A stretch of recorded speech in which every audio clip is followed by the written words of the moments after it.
Here's an idea. If you're having a hard time letting go of some specific items, I really suggest creating a ritual. So some of these specifically hard items might be things from your childhood, old art projects that you did, old report cards, stuffed animals, things that you feel like you're maybe keeping out of guilt or because they were so important to you at one part of your life, but they're no longer really that magical to you. You can always snap a picture and then do a ritual, and I'll get to what that means in a bit. Let's say you were married and then divorced.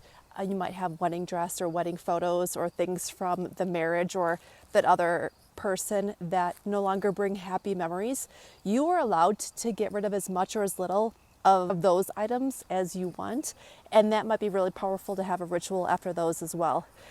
Let's say you shifted careers. So you went from being a teacher to being an artist, and you have all those teaching supplies or whatever a former career was, something that was so part of your identity for years, if not maybe decades. That is a perfect time to do a ritual before you let it go. So things that you're struggling with, either guilt, sadness, that make you feel bad about yourself, but you feel like you should be keeping those things, question everything underneath why you feel like you should be keeping those items, and then do a ritual. And a really powerful ritual is just doing the Marie Kondo method of thanking the object. That closes the loop in your brain, acknowledging that item for what it has taught you in life, thanking it, and then releasing it.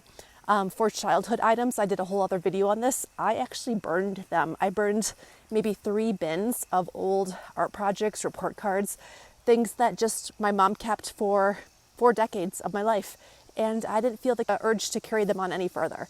So I released them into the fire while also thanking that version of myself.